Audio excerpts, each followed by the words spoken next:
Hello guys, welcome back to my YouTube channel. From this video, I will discuss about the anatomy of tongue. So when we talk about the tongue, it is a mass of striated muscle covered with mucous membrane. Those muscles attach the tongue um, to the styloid process and the soft palate above and to the mandible and hyoid bone below. And also you can see the tongue is divided into right and median halves by a median fibrous septum. And also, the tongue is divided into anterior 2/3 and posterior 1/3 by a V-shaped structure which is called as sulcus terminalis. At the apex of this V-shaped structure, there is foramen cecum. It is a very shallow depression which marks the embryological origin of the thyroid gland.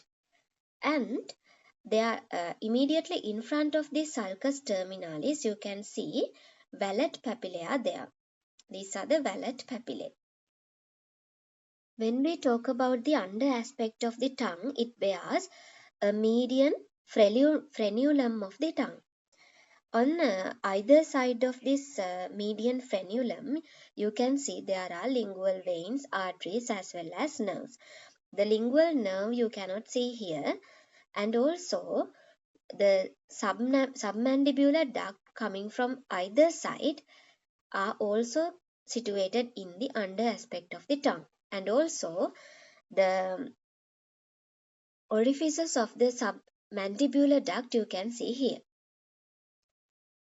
In this diagram you can see very clearly the submandibular ducts coming from either side, and these are the orifices of the submandibular duct. And here the important relationship you have to know is these are the deep lingual vein.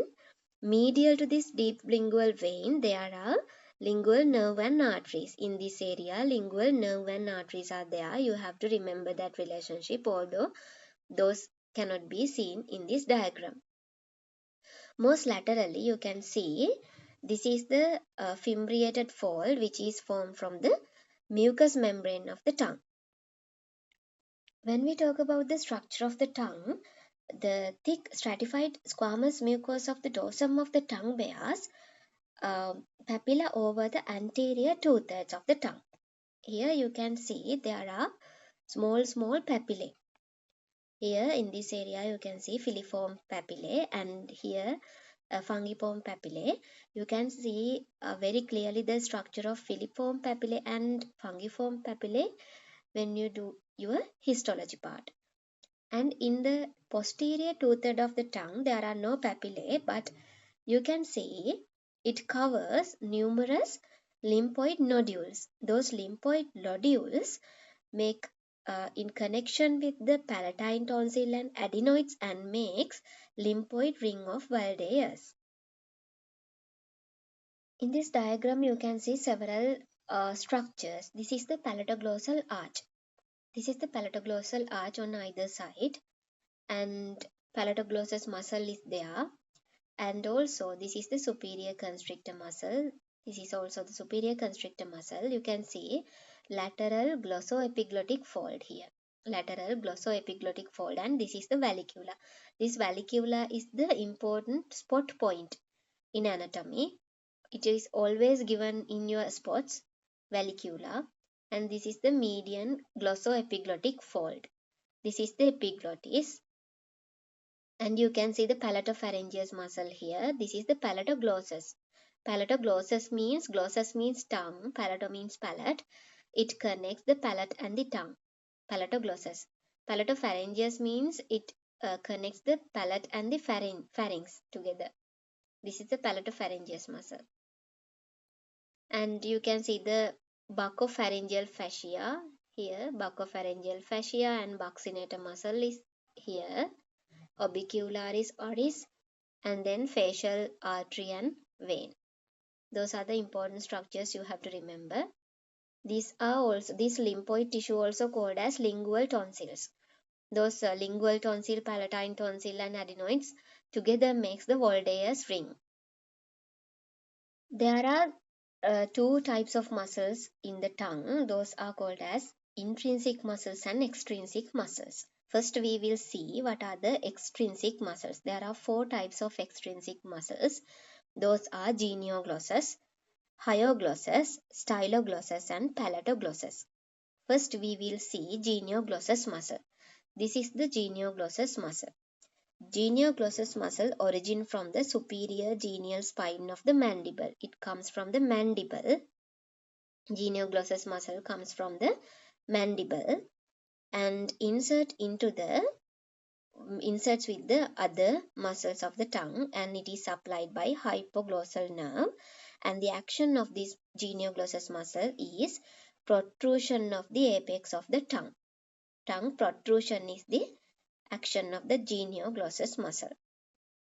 Next, we will see hyoglossus muscle. This is the hyoglossus muscle.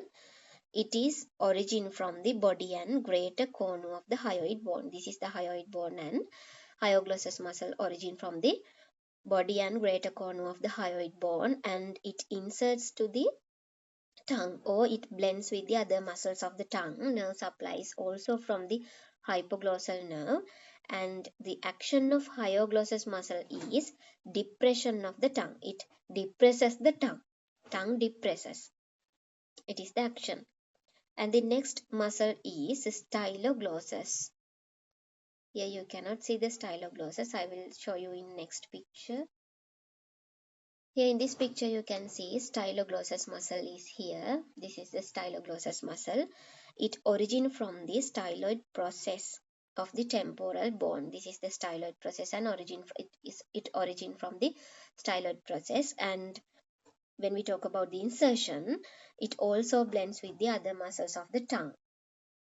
And the nerve supplies from the hypoglossal nerve, and the action of the styloglossus muscle is it draws the tongue upward and backward. This styloglossus muscle draws the tongue upward and backward as this. Like this, it draws the tongue here upward and backward. Genioglossus muscle protrudes the tongue, and hyoglossus muscle depress the tongue in this direction. Protrusion means from outside of the mouth. Depress of the tongue means that in this direction. And from styloglossus muscle, it moves upward and backward. Then the next muscle is palatoglossus. Here in this diagram you can see the palatoglossus muscle coming from palate.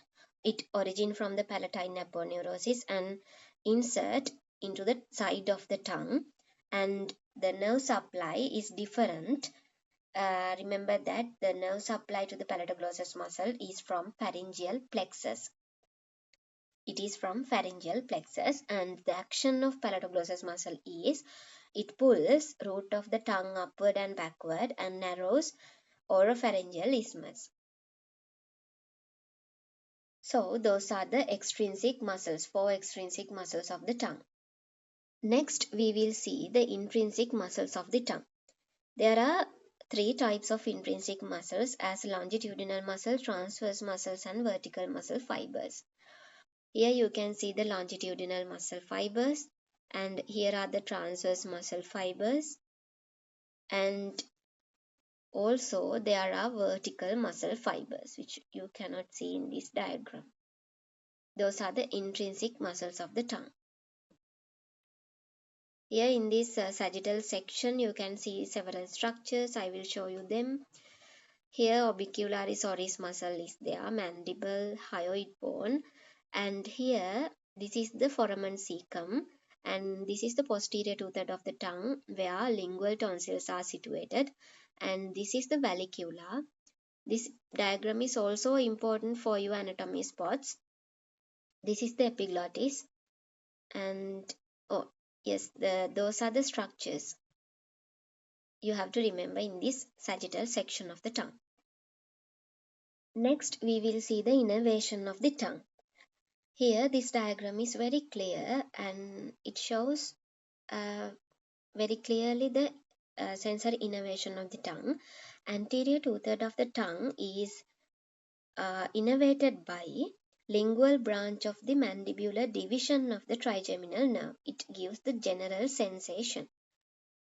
And the coda tympani branch of the facial nerve gives the taste sensation. General sensation is from the lingual nerve branch of the mandibular division of the trigeminal nerve, and the taste sensation from the facial nerve, the coda tympani branch. And for the posterior one third, the general and special sensation both are supplied by the glossopharyngeal nerve. Next, we will see the blood supply of the tongue. When we talk about the blood supply of the tongue, it is from the lingual branch of the external carotid artery. It is from the lingual branch. This is the lingual branch which coming from the external carotid artery. This is the lingual branch. You can see it gives of the blood supply to the tongue. There are also very important structures in this diagram. I will show you. This is the tongue, and you can see superior constrictor muscle, styloglossus muscle, and here hyoglossus muscle, genioglossus here, and here you can see geniohyoid muscle and myohyoid muscle. And this is the internal jugular vein. This deep lingual vein drains here. Deep lingual vein drains into the internal jugular vein. And here the common carotid artery, here the external carotid artery.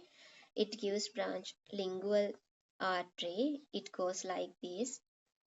And you can see there are several nerves. This is the lingual nerve. This is the lingual nerve, and this is the glossopharyngeal nerve. This is the hypoglossal nerve. This is the hypoglossal nerve, and this is C1. You can see the C1 and hypoglossal nerve combined together here and goes like this. Yeah, those are the very important relationships in this diagram. Okay, this is the most important part of this video. And when we talk about the lymphatic drainage of the tongue, the lymphatic drainage, here you can see there are deep cervical chain, jugular digastric nodes, and here you can see submandibular nodes and submental nodes. The drainage zones of the mucous of the tongue can be grouped into three parts. The tip of the tongue drains into the submental nodes. Anterior two-third of the tongue, this is the anterior two-third, and it drains into the submental and submandibular nodes. And then these submental and submandibular nodes drain into the lower nodes of the deep cervical chain along the carotid sheath. And then posterior one-third of the tongue drains into the upper nodes of the deep cervical chain, and also to the deeply situated parapharyngeal and retropharyngeal nodes. This is the lymphatic drainage, and the most important thing is there is a rich anastomosis across the midline between the lymphatics of posterior one-third of the tongue. Only in the posterior one-third of the tongue there is a rich anastomosis across the midline between the lymphatics. Therefore, what happens is if there is a tumor on the one side of the posterior one-third of the tongue, it readily metastasizes to the contralateral nodes. Therefore,